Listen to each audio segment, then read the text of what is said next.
Hi, my name is attorney Walter Rudolph Hnot III.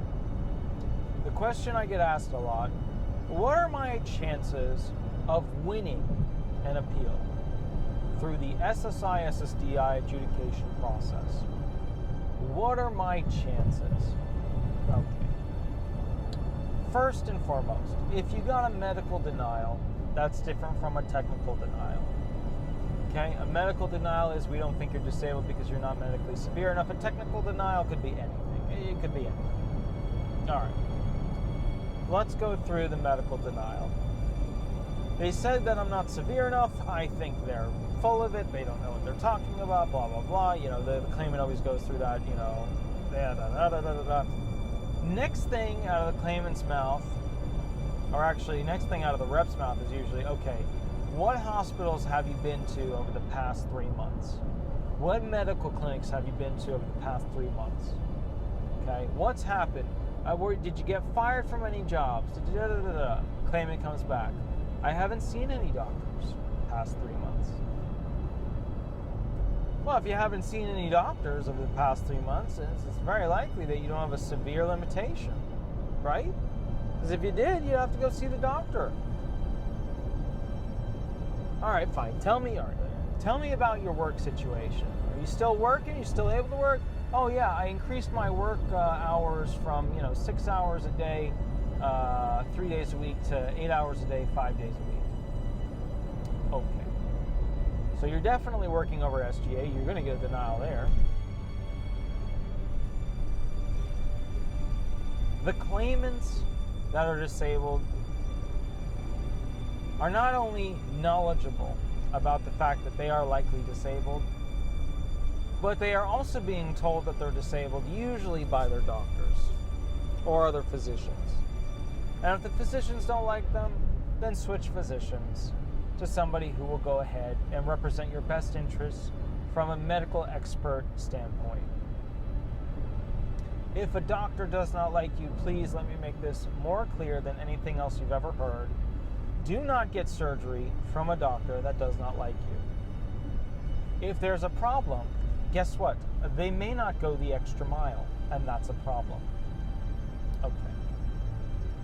So let's go back to this basic question. What are my chances? There are indicators. Do you have to go to the hospital? Do you have to go see a doctor so many times a month? Okay. Are you receiving, insurance-based medical treatment?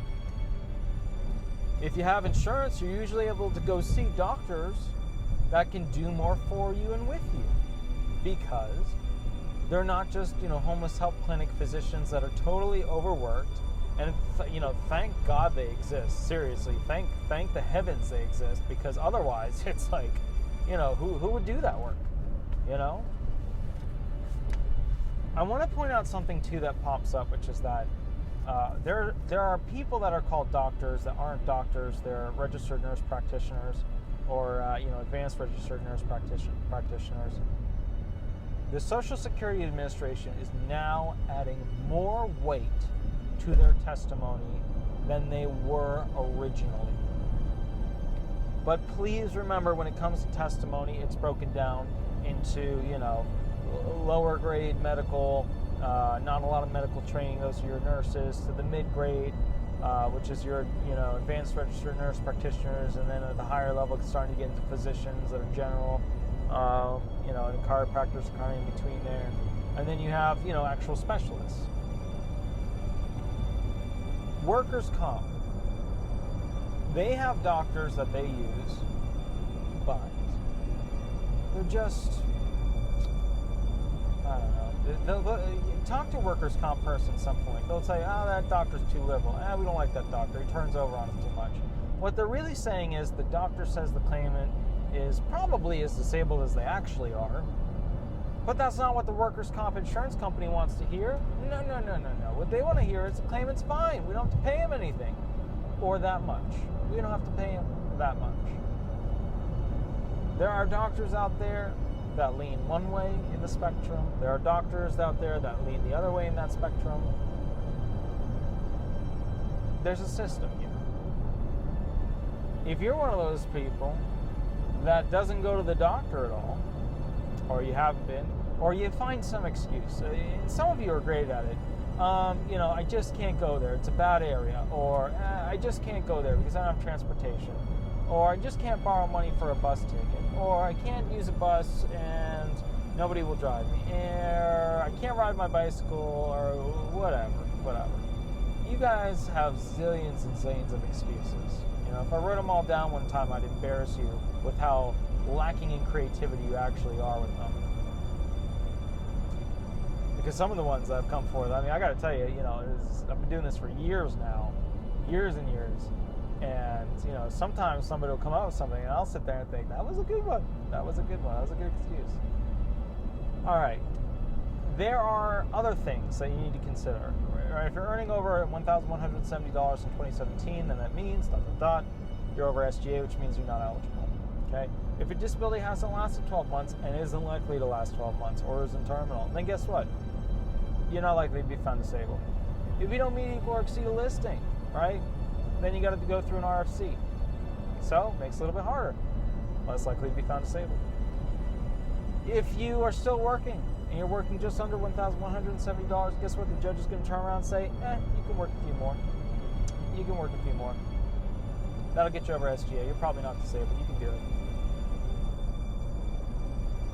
You have to consider these things. And the reason why you have to consider these things, it's not that I'm trying to beat on you or say, oh, well, your claim's unlikely, yada, yada, yada. I'm not.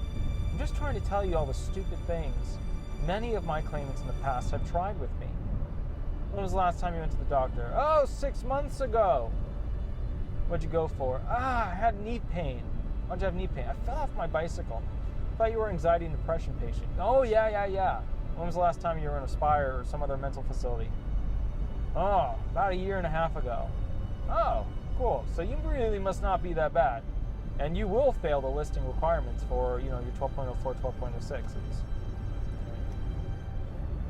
Just a thought. So think about it. Consider it. Any more questions, give me a call. Most up-to-date information, give me a call. You want a free consultation, give me a call. What else? Or if you want a custom video made, that's fine. Give me a call, shoot me an email. We will go from there. All right? Thank you so much. I'll catch you later. Bye-bye.